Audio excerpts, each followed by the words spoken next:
तो fasten your seat belt, क्योंकि आज का शो आपके लिए होने जा रहा है एक रोलर कोस्टर राइड। और सबसे पहले हम जरा बात कर लेते हैं कल जो ज़िमनी इंतखाबात हुए उनके हवाले से, जिसके गैर हतमी और गैर सरकारी नताइज जो हैं वो सामने आ गए हैं। सांगड़ और कराची की नशिस्तों पर पाकिस्तान पीपल्स पार्टी के उम्मीदवार कामयाब हुए हैं। सांगड़ में पाकिस्तान पीपल्स पार्टी के उम्मीदवार शबीर अली खान पहले नंबर पर है, जबकि उनके मुकाबले पाकिस्तान तहरीक इंसाफ के उम्मीदवार मुश्ताक जुनेजो जो थे वो दूसरे नंबर पर रहे। बलोचिस्तान में पशीन की नशिस्त में पीडीएम के उम्मीदवार सैयद अजीजुल्लाह आगा कामयाब हुए हैं। दूसरे नंबर पर बीएपी पार्टी के असमत तरीन रहे हैं। दूसरी जानब कराची मलीर के हल्के PS 88 में पुलिस और कानून नाफिज करने वाले इदारों ने हंगामा आराई और तोड़ फोड़ करने के इल्जाम में पीटीआई के अपोजिशन लीडर हलीम आदिल शेख को गिरफ्तार कर लिया। तहरीक इंसाफ के रहनुमा को कराची के ज़िमनी इलेक्शन के दौरान मुसल्ला जत्थे के साथ हंगामा आराई करने पर गिरफ्तार किया गया है। अब इलेक्शन कमीशन के हुक्म पर पाकिस्तान तहरीक इंसाफ के रहनुमा को पहले हल्का बदर भी किया गया, फिर गिरफ्तारी अमल में लाई गई और हलीम आदिल शेख को बख्तरबंद गाड़ी में हमने ये भी देखा कि थाने में मुंतकिल किया गया। लेकिन डंडा बरदार कारकुनों ने SP दफ्तर पर धावा बोलकर दरवाजा तोड़ने की कोशिश भी की। ये भी साथ में आपको बताते चले कि हलीम आदिल शेख पर 2 मुकदमा डालकर गिरफ्तारी जाहिर की गई। साथ ही जनाब आपको बताते चले कि गिरफ्तारी हुई क्यों। पहले तो बात यह है कि वो एक ऑपोजिशन लीडर है और सिंध असेंबली का हिस्सा है, तो इलेक्शन कमीशन का जो ज़ाब्ता अखलाक है उसके मुताबिक ये जो इंतखाबी हल्का है जहाँ पे इलेक्शंस हो रहे हैं वहाँ पे ये नहीं आ सकते थे, लेकिन उसके बावजूद ये अपने गार्ड्स के साथ उस इलाके में मौजूद थे और पोलिंग स्टेशन का जायजा भी ले रहे थे, जिसकी वजह से जनाब इनकी हो गई तकरार पुलिस वालों के साथ। बिल्कुल शफात। और फिर उन्होंने वहाँ पे हवाई फायरिंग भी की, जिसके बाद उनको गिरफ्तार भी किया गया, उनसे असलहा भी मिला। और उसके बाद हमने ये भी देखा कि जी इनकी गिरफ्तारी के खिलाफ वज़ीर आला हाउस के बाहर धरना भी दिया गया। इसी वाले से बात करेंगे, हमारे साथ तो मौजूद हैं कराची से हमारे नुमाइंदे अरबाब चांडियो, उनसे इस हवाले से तमाम तफसीलात जानेंगे। अरबाब, सबसे पहले तो ये बताइएगा कि ये जो कल गिरफ्तारी अमल में आई है, इस हवाले से मजीद क्या अपडेट सामने आई है, क्या कुछ हुआ है अब तक?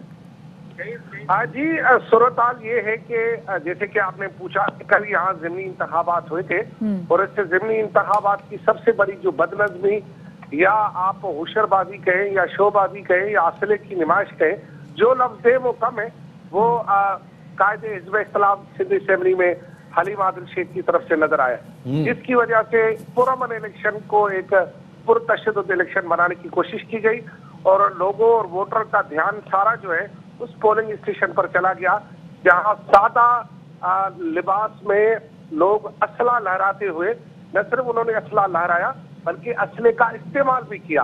ऐसे लग रहा था कि उनके पास कोई नया असला या गोलियां थी, ट्राई कर रहे थे और वहां पर गोलियों की घनघनच की वजह से पूरा इलाका गूंज उठा। बाब साहब, कल जब हम आपसे बात कर रहे थे और कल जब हम आपसे अपडेट्स ले रहे थे, आप भी बड़े पुरसकून थे, पीछे जो आपके बैकग्राउंड था पुरसकून था, बिल्कुल सब नजर आ रहा था कि अमन शांति और मोहब्बत के साथ ये इंतखाबात हो जाएंगे।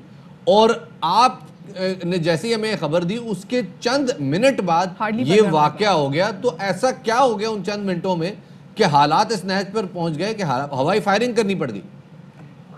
जी, सूरत हाल ये हुई कि मेरे ख्याल में ये हिकमत अमली अपनाई गई थी PTI के हलीम आदिल शेख की जानिब से कि जो पाकिस्तान पीपल्स पार्टी के असर वाले इलाके हैं उनमें जहां पर 100% वोट पड़ता है वहां पर पोलिंग स्टेशनों को स्लो किया जाए या बंद करवाया जाए। उस हिकमत अमली के तहत वो मुख्तलिफ पोलिंग स्टेशनों पर पहुंचा, एक पोलिंग स्टेशन पर बचा, दूसरे पर निकला, दूसरे से बचा, तीसरे। लेकिन जो जहां पर ये जिस पोलिंग स्टेशन पर गया था वो गुलाम हुसैन जोखियो गोट है, जो कि खूबसूरत बागात के दरमियान है, खूबसूरत लोग हैं, खूबसूरत इलाका है। आप जाए ना पुरसुकून हो जाए और मेरी तरह टेंट करा के वापस आ जाए, यानी इतना खूबसूरत इलाका है, सुकून ही सुकून। वहां पर लोग पूरा वाले सुकून ही सुकून जी, वहां पर लोग पूरा मन थे, आराम से बैठे हुए थे, चूरा पूरा खा रहे थे, पान वान खा रहे थे। इन्होंने जाके उनको मुश्तैल किया लोगों को। अच्छा, जो दो मुकदमात जो दर्ज किए गए हैं अरबाब चांडियो, ये बताइएगा ये कौन सी दफात शामिल है इनमें?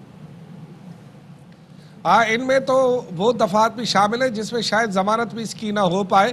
504 है और 324 है, इसके अलावा 301 है कत्ल, इक़दाम कत्ल, हाँ पुलिस पर हमला और सरकार में मुदाखलत में वो भी इसमें शामिल हो गया। और एक और अहम बात है कि यार अब मैंने तो अपनी ज़िंदगी में, आपने भी कभी नहीं सुना होगा कि आम इंतखाबात तो छोड़ो, ज़िमनी इंतखाबात में किसी पोलिंग स्टेशन से किसी कायदे हिज़्ब इख्तलाफ की गिरफ्तारी हो, ये पहली मरतबा हुई। यानी माफ़ कीजिएगा, हलीम आदिल शेख ने अपने ओहदे का भी मान नहीं रखा। ओहदे का तो मान रखना चाहिए, बंदा जब बड़ा हो जाता है तो उसको थोड़ी डिग्निटी रखनी चाहिए, लेकिन उन्होंने नहीं रखी। लिहाजा एक ऐसा वाक़या हुआ जो कि सिंध की तारीख में कभी नहीं हुआ। सिंध की तारीख में वाकई पहले देखने में नहीं आया कि कायदे हिज़्ब इख्तिलाफ एक ज़िमनी इलेक्शन के दौरान गिरफ्तार हो जाए। बहुत बहुत शुक्रिया जी। अरबाब चांडे साहब हमारे साथ मौजूद थे, हमारे नुमाइंदा, और बता रहे थे कि क्या हालात रहे, सब कुछ ठीक ठाक चल रहा था और फिर अचानक हालात किस नहज पर पहुंच गए। बिल्कुल शफात, ये तो जरा हमने कल के जो इलेक्शन हुए, जो कल के ज़िमनी इंतखाबात हुए, उनके हवाले से अपने नाज़रीन को बताया, और उसके बाद जो बदमज़गी हुई वो भी आपके सामने रखी, फिर गिरफ्तारी। Fly with PIA and save gold. Register now. Scan QR code and register yourself to get gold and loyalty benefits. Powered by ARY Sahulat Wallet.